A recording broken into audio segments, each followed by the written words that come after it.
gun. Ramos looking like he's got one more good run.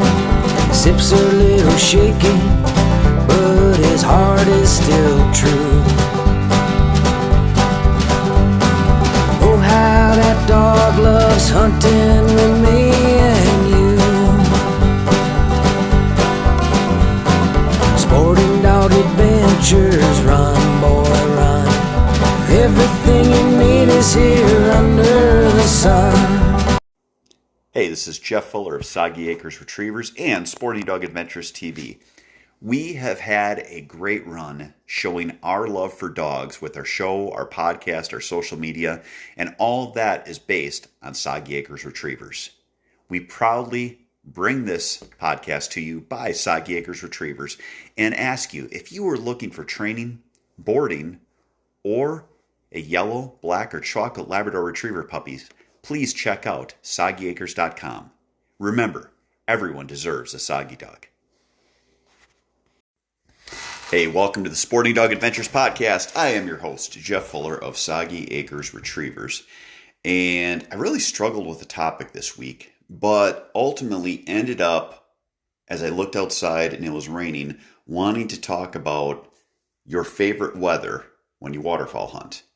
Now, I've hunted when I was on the TV show from Canada all the way down to the tip of land in Louisiana. And I heard a lot of different opinions depending on the region you were in.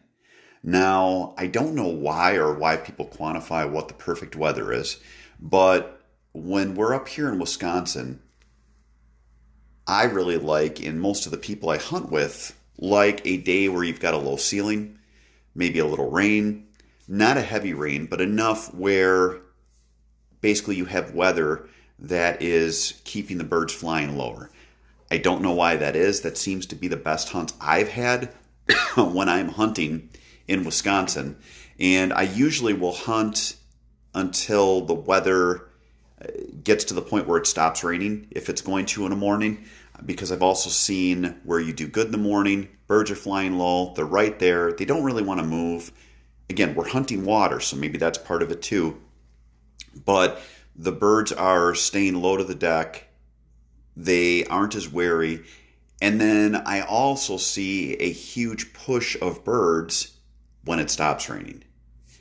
You get that point where it stops raining and it seems like 15 to 30 minutes later, the birds are just moving everywhere, which I'm assuming it's because we're hunting water. The birds are staying tight when it's bad weather. And then once the weather breaks, they're getting up, moving around, they're feeding, and they're going places. So you're getting that, I guess, first push later in the daylight than you would on a day that's a bluebird day. Now, when I have been hunting down south, and this was a lot of people, they would say clear skies and sunny days kill ducks. My worst hunts, many times, were when we had that type of weather. Now, again, maybe it's because I hunt predominantly water in Wisconsin and not fields, but down south, they really like it when you get that clear bluebird day and the sun is just beaming off of your spinning wings, the sun is beaming off your decoys. It's kind of crazy because I always looked at that and went, wow, I just don't understand how one can be different from the other. In my opinion, from what I've seen, you do get longer hunts when it is worst weather. It seems like it kind of elongates the timeline of the birds moving. But again, just my opinion. What I'd love to have happen is this will be posted on our social media. After you listen to this, please comment on what your favorite day is, what your favorite hunt is. Obviously, when you have fronts coming through and you get that northwest wind, those are great days for migration days because the birds are getting up, they're moving, it's easy for them to fly. I get that, but I'm talking more when you're looking at low ceiling weather as far as rain or snow or a bluebird day. What is your favorite type of a hunt and favorite time to be out? And please, if you can't specify if you are hunting fields or water, depending on what you're with that different situation. it's always interesting listening to other people and hearing other people's opinions on stuff and how they hunt and what works for them. And I think a lot of it is interesting as well for time of year. So put that in. If you're hunting during a time when you've got your local birds, as opposed to once you get in migration, are the birds acting a certain way? Now, in Wisconsin, I look at the long-term forecast because, well, I'm obsessed with hunting and I own wetlands. So we've been flooded the last 3 years. It looks like, in theory, that we are going to have normal to slightly less than normal rainfall, which for me, I look at that and I just smile and think about time. Now, will that come to fruition? I guess we'll see. But if we can get to the point where we aren't dealing with torrential rains all the time, that would be optimal for me and for my hunting. But we are looking at a warm summer, so hopefully water levels are high enough, there's plenty of birds, plenty of nesting habitat, and we get into the season where we don't have huge rains. Now, huge rains work well for a lot of people. In our area, if you are in a place where the crop was put in spring, it grew, it was almost mature and it floods, you are in the dynamite area, because Wisconsin, technically, it's not really legal for us to flood a field. But if it's naturally flooded, it really works well. When I look at hunting water, it just makes things more predictable. If you hunt predominantly water, you can go out and the birds don't have as many options, so the birds are going to go to those areas. If you have food in those areas, that will be something that's interesting too. Last year we had one part of our property that is a small pothole, only accessible by us, so it's a great spot, and the birds just loaded in there. We hunted it, I think, 5 times, and we're near limits each time, or should have had limits. Not that that's what we hunt for, but it was just amazing because in Wisconsin, we don't get those type of hunts where it's like, holy cow, the birds are here and you just load up. We got those last year in this one pond consistently over and over and over, as long as we let it rest a few times. And we had planted some different things into those ponds in the past. We planted some sago pondweed. There's a lot of coontail.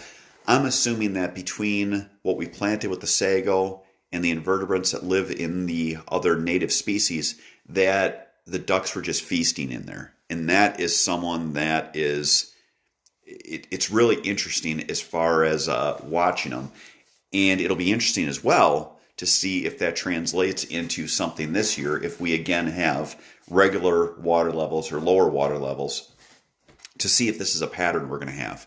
We actually have a blind on that pond, and we were going to, in theory, put a different blind up on there on the opposite side so you could hunt different winds.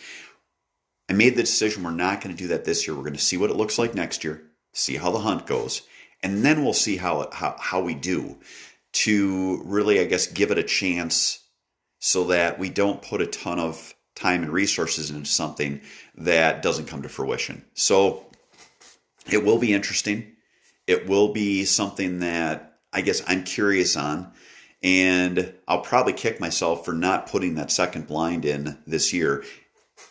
In the long run, then when I do put the blind in, we'll probably have high water or low water and the birds won't be there.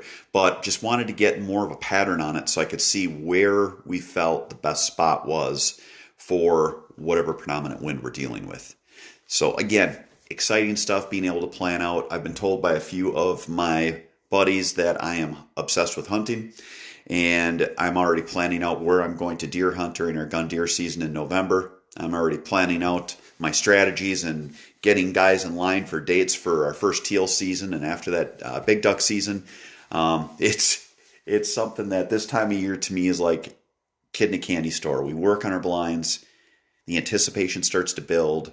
For waterfowl, we aren't going to put any food plots in as far as waterfowl food plots, but for deer we're putting food plots in. It's turkey season. We've got turkeys in our deer food plots, so I can't start the deer food plots until turkey season is over. I guess I'm a little ADD, but part of the issue I'm going to deal with now as well is we have lots of cameras up. I'm even considering buying more of these cameras so that I can have them out in our duck ponds so I can scout ducks with our game cameras. Again, all interesting stuff and stuff that I really can't wait. I can't wait until we start this prep for the upcoming season, because that's, waterfowl season's 60 days for big duck. We get September 1 through 9 on teal, and then we've got a little bit of goose season. It is something that I just look at and enjoy so much, getting out there, getting to hang out with my buddies and my kids. So I hope everyone else is looking at things, planning things out. Really great to get your mind off all the other stressors in life and to start dreaming about hunting season and getting things ready. But again, back to our premise and our question, let me know what your favorite day is. My favorite day is slight drizzle, a 5 to 10 mile an hour wind so we can set up so the birds are going to come in consistently, and a low ceiling. That is what I like to hunt in Wisconsin on our properties. Let us know what you guys like to hunt on your properties. Stay tuned next for our dog training tip, which is going to be a puppy tip on how to find a good puppy. And then finally, we're going to talk about our hunting tip when we talk a little bit more about cover and some different ideas that we have when we're going to get out in the field. All that and more coming up after this. Jeff Fuller from Sporting Dog Adventures and Soggy Acres Retrievers. In our house, my wife hates having the plastic kennels and wire crates. We need them for the dogs because we have times when they need to be put somewhere, but she cannot stand the look. So we talked to DCT Kennels, and we now have a new partnership with them for a product that is a crate, but also a piece of furniture. If you want something that is practical as well as great looking, check out DCT Kennels. Our great fans of the Sporting Dog Adventures podcast, we are growing at an astronomical rate, and I want to thank you all. I do ask one thing from you. Please give us a 5-star rating on iTunes. Please give us a thumbs up, follow us, subscribe to us on whatever other platforms you're on. And the most important thing I can ask, share our podcast with your friends so that we can grow our love for the dogs and dogs in the field and make it so that people are more involved in our sport. Again, thank you so much for being listeners. Take care. Jeff Fuller again from Soggy Acres Retrievers and Sporting Dog Adventures podcast. When you look at hunting, you need to have yourself prepared. Our good friends at Mech Outdoors have reloading supplies as well as great clay target machines to get you prepared so you have more success in the field. Don't get that dirty look from your dog. Check out Mech Outdoors. Hey, welcome back to Sporting Dog Adventures podcast. Today, I wanted to talk to you in our dog training tip, our dog tip section, about finding a puppy. I have seen a lot of people that are just desperate to get a puppy. They are buying puppies from people and then after the fact asking, should I have had a puppy with health clearances? I know of one person that bought one, and the dog continues to collapse when the dog is put under strain physically when it's exercising. Again, that is exercise-induced collapse. We have people that we talk to that have dogs that are dysplastic, whether in their elbows or hips or having hair and eye issues. There are so many things that go into breeding a dog. There's a reason that people that are good at breeding dogs and do it for a profession are sold out right now, people. We have to look at this as a long-term purchase. This is a long-term relationship. You're buying your fur kid. You want to make sure that you are doing all of the right things in your search, checking off all the right boxes before you're purchasing something that, yes, the purchase price is part of the equation when you look at it. But if you buy a puppy for $500 and have a dog that has inherent health issues, it could cost you $25,000 if you are going to follow through and continue trying to give this dog care. Keep these things in mind. The purchase price is ultimately the cheapest part of the equation on a dog. And the other thing to keep in mind is that you are going to have this dog for 15 years. So if you have to wait 6 months, the old adage, everything comes to those who wait, is exactly true. With how busy as everything has been and how everything is so sold out, it could be that if you find a puppy available, there's a reason. In other words, they couldn't sell it to other people. Now it's still available for you. That doesn't mean that's the case in 100% of things. So keep that in mind. But do your research. Get your health clearances. At minimum, hips, elbows, eyes, exercise-induced collapse, canine neuromyopathy, and Labrador retrievers. If you're buying a different breed, talk to a breed club. Ask what tests should be done at the minimum. Talk to your vet. Ask if they know of any issues that certain breeds have. Make sure that whether you're buying a dog for sporting dog or for a pet, that you are getting a good, healthy, genetically clear dog. Again, if you are buying a hunting dog, buy from someone that has a pedigree, that has a lot of talent in it with titles. Yes, you are not going to run competition, but these titles that these puppies have in their pedigree show ability of past generations. There is a huge difference. It is such an ignorant statement to say it's all about training and not about ability. I train dogs professionally. I have seen plenty of farm dogs they're great. They run well. They don't have pedigrees behind them. But I've also sent a lot of them home because the dog was bred. It was a Labrador retriever, but there was absolutely zero behind the pedigree, and the dog had zero desire to go and work and to go and hunt, but yet was still a nice pet. So keep those things in mind. You can have a dog that's got a great pedigree, a great temperament, as well as great ability in the field. That is also a great pet. So those are my tips for the day. I'm going to jump off the soapbox. Next, stay tuned for our hunting tip coming up after this. Jeff Fuller again from Soggy Acres Retrievers and Sporting Dog Adventures podcast. When you look at hunting, you need to have yourself prepared. Our good friends at Mech Outdoors have reloading supplies as well as great clay target machines to get you prepared so you have more success in the field. Don't get that dirty look from your dog. Check out Mech Outdoors. Hey, welcome back to the show. I wanted to talk about a blind idea I had. I was out cleaning the kennel, running dogs, and I looked and I had a large horse fence, big steel horse fence that was just sitting, leaning up against the barn. What I'm going to do, I'm going to take that out. I'm going to drive 4 T-posts so I can basically set the fence between the T-posts, tie it to those T-posts, and then we will paint it brown with some brown paint. We will then drape it with some cover or pull cover, cut cover, and put it over it. But I thought that would be a great barrier just to sit in front of an area that we have a good backdrop on. There's a big tree behind us, but we're going to sit that in front of us just so we have, I guess in essence, a shield or a wall between us and the birds. I think that it will make our hunts more successful at that spot. Not that you necessarily need cover, but it was just looking at something and going, gosh, that's something I got to throw off, to going, no, that's something I should use for one of our waterfowl spots. I hope that gives you some ideas of what you can do to repurpose things that you have for your duck blinds. The other thing I had before this, I was actually going to take pallets out and use the same thing where you put T-posts down, have the pallets out in front of you, and then again, paint the pallets like a dark brownish green, then hang some cover over them and use the pallets. But the spot that I want to do that in, the water comes up and varies between several feet. So I didn't want the pallets to get away and float downriver from our spot. So we're going to use this large gate or fence, that piece that we had from back when I had horses on my property. And we are going to repurpose that and use it for some cover for a blind in our future upcoming hunts.